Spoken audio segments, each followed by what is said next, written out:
Welcome students. आज के हमारे इस लेक्चर में हम एक्सरसाइज 2.4 का क्वेश्चन नंबर 4 सोल्व करेंगे। तो चलिए फिर देखते हैं इसमें क्या कहा गया है। If two zeros of polynomial, देखिए हमें एक पॉलिनोमियल गिवन है, are 2 plus minus root 3, find other zeros.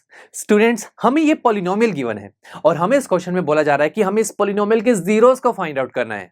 Students, zeros का मतलब ये होता है कि हमारे इस पॉलिनोमियल में एक्स की वो वैल्यूज जिन वैल्यू को अगर मैं इस पॉलिनोमियल में पुट करूं तो आंसर जीरो आएगा। ऐसी एक्स की वैल्यू को हम अपने पॉलिनोमियल के जीरोस कहते हैं। स्टूडेंट्स, अब हम ये तो स्टडी करके आए हैं कि पॉलिनोमियल की जितनी डिग्री होती है उतनी उसके नंबर ऑफ जीरोस पॉसिबल होते हैं। हमारे इस पॉलिनोमियल में डिग्री 4 है, तो यानी कि हमारे इस पॉलिनोमियल के नंबर ऑफ जीरोस भी कितने आएंगे? 4। यानी कि हमें एक्स की ऐसी 4 वैल्यूज मिलेंगी जिन वैल्यूज को अगर मैं इस पॉलिनोमियल में पुट कर दूं तो आंसर जीरो आएगा। अब मजेदार बात तो यह है दोस्तों कि हमारे इस क्वेश्चन में 4 जीरोस में से 2 जीरोस पहले से ही गिवन है, जो कि है 2 प्लस माइनस रूट 3। इसे मैं लिख सकता हूं ना, 2 plus root 3 and 2 minus root 3। तो ये दोनों एक्स की वैल्यूज हमें गिवन है और ये दोनों जीरोस हैं हमारे पॉलिनोमियल के। अब हमें बाकी दो जीरोस को फाइंड आउट करना है। नाउ दोस्तों, जो बाकी दो जीरोस हैं हम गिवन जीरोस की हेल्प से ही फाइंड आउट करेंगे। देखिए कैसे। अगर मैं पहली जीरो को देखूं जो कि x is equal to 2 plus root 3। Now students, अगर ये एक जीरो है तो मैं कह सकता हूं कि x माइनस 2 माइनस रूट 3 हमारे पॉलिनोमियल का फैक्टर होगा। मैं यहां पर क्या कर रहा हूं, जो 2 प्लस रूट 3 है उसको लेफ्ट हैंड साइड पर लेके जा रहा हूं। बट आई नो आपके माइंड में क्वेश्चन तो आ रहा होगा कि अगर x is equal to 2 plus root 3 zero है तो x minus 2 minus root 3 factor कैसे हुआ? तो दोस्तों, इसे समझने के लिए हम एक एग्जाम्पल देखते हैं। देखिए, मैंने यहां पर एक क्वाड्रेटिक पॉलिनोमियल लिखा हुआ है जो कि x square plus 7x plus 10, और ऐसे क्वाड्रेटिक पॉलिनोमियल्स के जीरोस हम फैक्टराइजेशन मेथड की हेल्प से कितनी बार फाइंड आउट कर चुके हैं। नाउ स्टूडेंट्स, जैसे कि आप जानते हैं कि फैक्टराइजेशन मेथड लगाने के बाद हमारा जो क्वाड्रेटिक पॉलिनोमियल है कुछ इस तरीके से रिप्रेजेंट हो जाता है, जो कि x plus 2 multiply x plus 5। ये क्या है दोस्तों? ये दोनों हमारे क्वाड्रेटिक पॉलिनोमियल के फैक्टर्स हैं, यानी कि ये दोनों हमारे पॉलिनोमियल को परफेक्टली डिवाइड कर सकते हैं। फिर हम क्या करते हैं, दोनों फैक्टर्स को 1 बाय 1 जीरो के इक्वल करते हैं और हमारे पास x की दो वैल्यूज आ जाती हैं, और यही दो वैल्यूज क्या होती है? हमारे पॉलिनोमियल के जीरोस। नाउ स्टूडेंट्स, अब मैं अगर आपको बोलूं कि आप इन जीरोस को देख के दोबारा से फैक्टर्स बनाइए, कैसे बनाएंगे? देखिए, बड़ा आसान है। अगर x इज इक्वल टू -2 है, अगर -2 को लेफ्ट हैंड साइड पर ले जाऊं तो x प्लस 2 एक फैक्टर है हमारे क्वाड्रेटिक पॉलिनोमियल का। Similarly x is equal to -5 है तो -5 को लेफ्ट हैंड साइड पर लेके जाइए, x प्लस 5 ये भी तो हमारे क्वाड्रेटिक पॉलिनोमियल का फैक्टर है। तो देखा दोस्तों, हमने यहां पर जीरोस की हेल्प से फैक्टर्स निकाल लिए, और स्टूडेंट्स हम हमारे इस क्वेश्चन में यही काम तो कर रहे हैं कि जो जीरोस हमें गिवन है उनकी हेल्प से फैक्टर्स निकाल रहे हैं। तो आई नो अब आपको समझ आ चुका होगा कि हम यहां पर जीरोस की हेल्प से फैक्टर्स कैसे निकाल रहे हैं। अब similarly x is equal to 2 minus root 3 zero है तो फैक्टर क्या होगा? x minus 2 plus root 3। देखिए, 2 माइनस रूट 3 को मैं लेफ्ट हैंड साइड पर ले गया, ये भी एक फैक्टर होगा। अब दोस्तों, मजेदार बात तो ये है कि अगर ये दोनों हमारे गिवन पॉलिनोमियल के फैक्टर हैं तो इन दोनों का प्रोडक्ट भी हमारे गिवन पॉलिनोमियल का फैक्टर होगा। अब ये कैसे कह दिया मैंने, इसे भी एक एग्जांपल से समझते हैं। तो उस एग्जांपल लेके समझेंगे तो बहुत अच्छे से समझ आ जाएगा। देखिए, सबसे पहले हम क्या करते हैं, 10 को 2 से डिवाइड करते हैं। तो क्या 2 10 को परफेक्टली डिवाइड कर सकते हैं? बिल्कुल। 2 5 10 होता है, लास्ट में आंसर रिमाइंडर 0 आ रहा है, तो यानी कि 2 10 का फैक्टर है। सिमिलरली अगर मैं 10 को 5 से डिवाइड करूं, हाँ 5 भी 10 को परफेक्टली डिवाइड करता है, तो 5 भी 10 का फैक्टर है। नाउ स्टूडेंट्स, 2 एंड 5 दोनों 10 के फैक्टर हैं, तो जरा 2 और 5 को मल्टीप्लाई करेंगे तो क्या बनेगा? 10। तो 10 भी तो 10 का फैक्टर है, यानी कि दो नंबर्स एक पर्टिकुलर नंबर के फैक्टर हो तो उन दोनों का प्रोडक्ट भी उस नंबर का फैक्टर होता है। हम यहां पर भी यही कर रहे हैं। अगर हमारे पास ये दोनों हमारे गिवन पॉलिनोमियल के फैक्टर्स हैं तो इन दोनों का प्रोडक्ट भी हमारे गिवन पॉलिनोमियल का फैक्टर होगा। चलिए अब दोस्तों, इसे हम सॉल्व कर सकते हैं। प्रोडक्ट की है, आप प्रोडक्ट करेंगे, बड़ा सिंपल सी कैलकुलेशन है। जब प्रोडक्ट करेंगे तो आपके पास एक क्वाड्रेटिक पॉलिनोमियल आ जाएगा जो कि है x square minus 4x plus 1। Now students, ये जो पॉलिनोमियल है ये हमारे गिवन पॉलिनोमियल का क्या है? फैक्टर है। अब दोस्तों, फैक्टर का क्या मतलब है? आप ही जानते हैं कि ये जो क्वाड्रेटिक पॉलिनोमियल है हमारे गिवन पॉलिनोमियल को परफेक्टली डिवाइड कर सकता है, यानी कि अगर मैं यहां पर डिवीजन परफॉर्म करके देखूं तो लास्ट में रिमाइंडर 0 आएगा। चलिए चेक करके देख लेते हैं एक बार। तो फिर देखिए, मैंने यहां पर डिवीजन सेटअप क्रिएट किया, बीच में हमारा गिवन पॉलिनोमियल रहेगा और जो डिवाइजर जो हम बाहर रखेंगे वो है हमारा क्वाड्रेटिक पॉलिनोमियल जो हमने अभी निकाला था। तो चलिए डिवीजन परफॉर्म करते हैं। सबसे पहले हम ये देखेंगे कि जो x स्क्वायर है इसे किससे मल्टीप्लाई किया जाए ताकि x रेज़ टू पावर 4 बन जाए। बहुत इजी है, अगर मैं x स्क्वायर को x स्क्वायर से मल्टीप्लाई करूंगा तो x रेज़ टू पावर 4 ही तो बनेगा। तो अब दोस्तों, हम यहां पर डिवाइजर की हर एक टर्म को x स्क्वायर से मल्टीप्लाई करेंगे। तो देखिए, x स्क्वायर से मल्टीप्लाई हुआ x रेज़ टू पावर 4, फिर माइनस 4x x स्क्वायर से मल्टीप्लाई होगा तो बनेगा minus 4x cube, and last में 1 जब x स्क्वायर से मल्टीप्लाई होगा तो बनेगा x स्क्वायर। फिर हम क्या करते हैं, सब्ट्रैक्शन करते ही हमारे सेकंड एक्सप्रेशन की हर एक टर्म के साइन चेंज हो जाएंगे, बिकॉज माइनस करते हैं हम, माइनस की वजह से सारी टर्म्स के साइन चेंज हो जाते हैं। अब देखिए, x स्क्वायर वाली टर्म्स कैंसिल आउट होगी, minus 6x cube plus 4x square हो जाएगा माइनस 2x क्यूब, उसके बाद -26x² माइनस x² हो गया -27x²। एंड नेक्स्ट स्टेप क्या होता है दोस्तों कि हम एक और टर्म हमारे डिविडेंड की नीचे कर देते हैं जो कि है +138x। तो ये हमारे पास एक एक्सप्रेशन बन गया। नाउ दोस्तों अब हम क्या करेंगे, दोबारा सोचेंगे कि ये जो x² है इसे किससे मल्टीप्लाई किया जाए ताकि -2x³ बन जाए।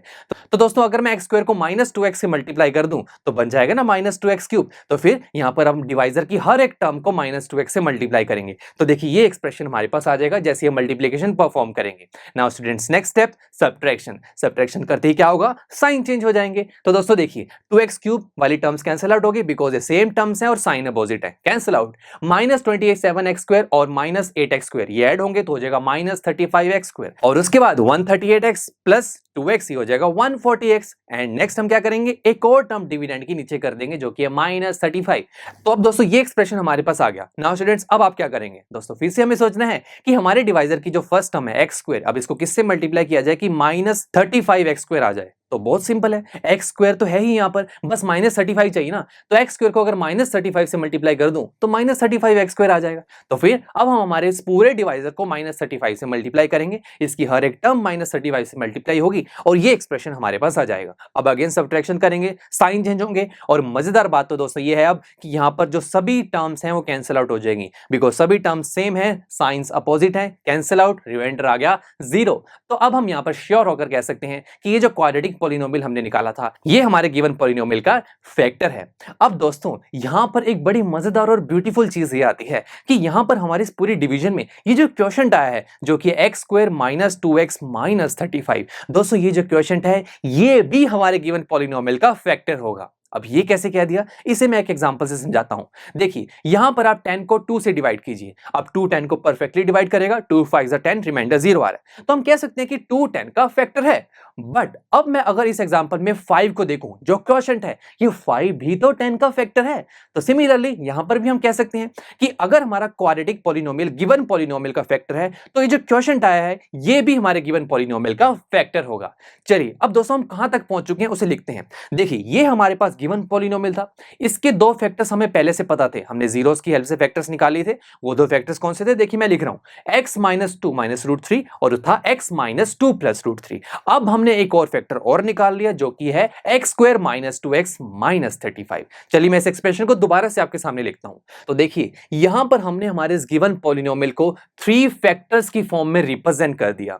उसके बाद दोस्तों हम क्या करते हैं, देखिए कुछ ऐसा नहीं दिख रहा, जब हम एक क्वाड्रेटिक पॉलिनोमियल को फैक्टराइजेशन मेथड से सॉल्व करते हैं तो क्वाड्रेटिक पॉलिनोमियल भी कुछ फैक्टर्स की टर्म में रिप्रेजेंट हो जाता है। फिर उसके बाद नेक्स्ट स्टेप क्या करते हैं, आपको याद होगा कि हम हर एक फैक्टर को 0 के इक्वल रख के देखते हैं। बट ऐसा क्यों, आपके माइंड में आ रहा होगा, मैं आपको बताता हूं। देखिए हम क्या निकालना चाहते हैं, जीरोस। जीरोस का क्या मतलब होता है कि हमारे इस गिवन पॉलिनोमियल में x की वो वैल्यूज जिन वैल्यूज को अगर मैं इस पॉलिनोमियल में पुट कर दूं तो इसकी पूरी वैल्यू इक्वल आ जाए 0 के।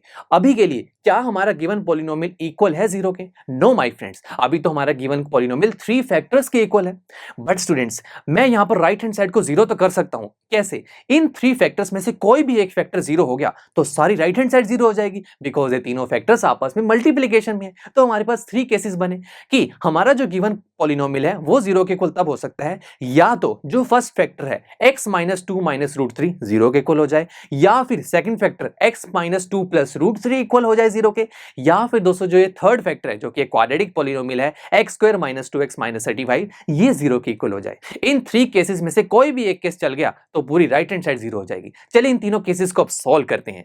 स्टूडेंट्स अगर मैं x - 2 - √3 = 0 को सॉल्व करूंगा तो यहां से x की वैल्यू आ जाएगी 2 + √3, यानी कि ये 2 + √3 हमारे गिवन पॉलिनोमियल का 0 होगा। अब दोस्तों ये कोई नई बात तो नहीं है बिकॉज ये तो हमें पहले से गिवन भी था। आगे नेक्स्ट सेकंड केस देखते हैं, x - 2 + √3 को अगर 0 के इक्वल रखूंगा तो x की वैल्यू आ जाएगी 2 - √3, ये भी हमारे गिवन पॉलिनोमियल का 0 होगा। बट कोई बड़ी बात नहीं है, ये भी हमें पहले से गिवन था।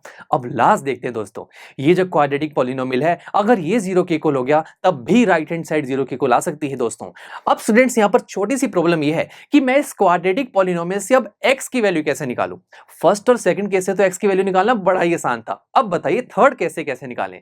तो स्टूडेंट्स ये एक क्वाड्रेटिक पॉलिनोमियल है और क्वाड्रेटिक पॉलिनोमियल से x x की वैल्यूज को निकालने के लिए हमने एक बहुत ही इंटरेस्टिंग फास्टेस्ट मेथड स्टडी किया था, जो कि था फैक्टराइजेशन मेथड।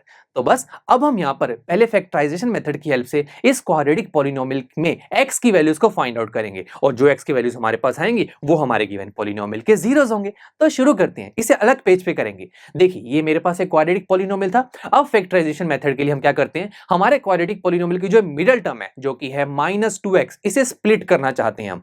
कैसे स्प्लिट करें, ये जो पूरी थिंकिंग प्रोसेस है हम रफ साइड पर करेंगे। फर्स्ट स्टेप ये होता है कि हम हमारे क्वाड्रेटिक पॉलिनोमियल के हर एक कांस्टेंट को यहां पर लिख देते हैं, बट साइन को कंसीडर नहीं करना। जैसे x स्क्वायर के साथ कोई कांस्टेंट नहीं है तो हम 1 मान सकते हैं। x के साथ कांस्टेंट है 2, -2 नहीं 2 कंसीडर करेंगे। उसके बाद एक कांस्टेंट है 35, तीनों कांस्टेंट्स लिख लिए। उसके बाद हम प्रोडक्ट करते हैं फर्स्ट और लास्ट टर्म का, तो 1 × 35 इज 35। अब उसके बाद दोस्तों जो नेक्स्ट स्टेप है वो बड़ा मजेदार है।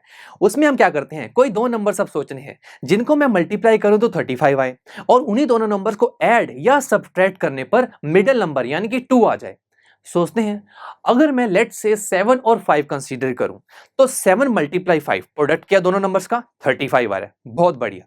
बट इन्हीं दोनों नंबर्स का एडिशन या सब्ट्रैक्शन करने पे 2 भी आना चाहिए यानी कि मिडिल टर्म। पहले एडिशन करके देखते हैं, 7 + 5 ये तो नहीं बनेगा दोस्तों, ये तो हमारे पास आ रहा है 12, हमें 12 नहीं हमें 2 चाहिए। सब्ट्रैक्शन करके देखते हैं, 7 - 5 2, ये तो बहुत बढ़िया हो गया। मतलब 7 और 5 ऐसे दो नंबर्स है जिनका प्रोडक्ट करें तो 35, सब्ट्रैक्शन करें तो 2, ये हमें चाहिए। तो बस अब हम चलते हैं हमारे मेन एक्सप्रेशन पे। तो देखिए हमारा मेन एक्सप्रेशन था x² - 2x। अब ये जो मिडिल टर्म में -2x में जो 2 है इसको अब हम स्प्लिट कर सकते हैं। कैसे, देखिए हमने यहाँ पर चेक किया था कि हम 2 को कैसे लिख सकते हैं, 7 - 5 करें तो 2 आता है। हमने दो नंबर सोचे थे जिनको सब्ट्रैक्ट करूं तो 2 आ जाए। तो बस अब हम यहाँ पर 2 को स्प्लिट करेंगे, 7 - 5 ब्रैकेट क्लोज बाहर x -35।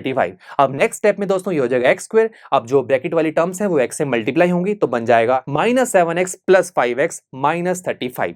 नाउ स्टूडेंट्स अब आप जरा ध्यान से देखिए, ये जो हमने मिडिल टर्म है -2x इसको स्प्लिट कर तो दिया है। -2x दो टर्म्स में स्प्लिट हो चुका है जो कि है -7x + 5x। अब जरा -7x + 5x को सॉल्व करेंगे तो -2x ही तो मिलेगा। तो ये होती है स्प्लिटिंग प्रोसेस। अब आगे तो दोस्तों बहुत ही आसान है। फर्स्ट और सेकंड टर्म में देखिए कुछ कॉमन आ रहा है, बिल्कुल x कॉमन आ रहा है। x कॉमन लेते हैं, ब्रैकेट में रह जाएगा x -7।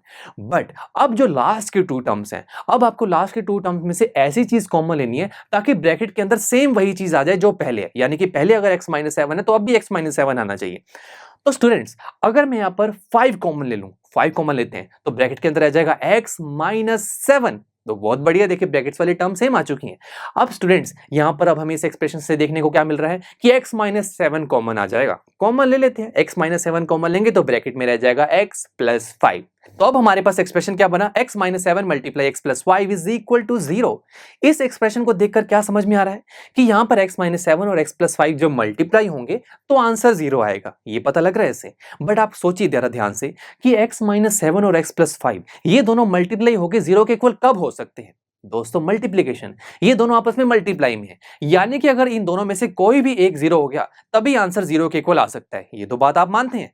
तो हम दो केस स्टडी कर सकते हैं कि अगर यहां पर x -7 इक्वल हो गया 0 के तभी हमारा आंसर 0 के इक्वल आ सकता है, या फिर स्टूडेंट्स जो x + 5 है वो 0 के इक्वल हो जाए तब भी तो आंसर 0 के इक्वल आएगा। तो दो केस बन गए। अब x -7 = 0 तो यहां से x की वैल्यू आ गई 7, एंड x + 5 = 0 तो यहां से x की वैल्यू आ गई -5। तो देखा दोस्तों, हमने हमारी क्वाड्रेटिक पॉलिनोमियल को सॉल्व करके x की दो वैल्यूज को फाइंड आउट कर लिया।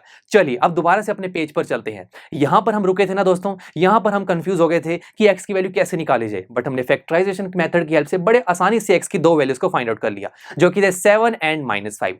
तो अब दोस्तों अब यहां पर अपनी पूरी स्क्रीन पे x की वैल्यूज को जरा देखिए कौन कौन सी आ रही हैं। सबसे पहले x की वैल्यू हमने फाइंड आउट की थी 2 + √3, कोई बड़ी बात नहीं है, ये तो गिवन थी। नेक्स्ट है x = 2 - √3, ये भी गिवन था। बट x की बाकी दो वैल्यूज जिसकी सर्च में हमने इस क्वेश्चन को शुरू किया था वो हम सर्च कंप्लीट कर चुके हैं। यहां पर x की दो वैल्यूज आ चुकी हैं हमारे पास, वो हैं 7 एंड -5। तो दोस्तों ये है हमारे इस गिवन पॉलिनोमियल के 4 जीरोस जो कि हैं 2 + √3, 2 - √3, 7 एंड -5।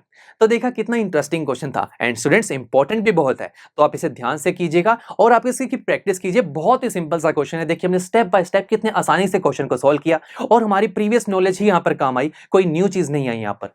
और स्टूडेंट्स ये जो हमारे पास जीरोस आई हैं आप इन्हें वेरीफाई भी कर सकते हैं।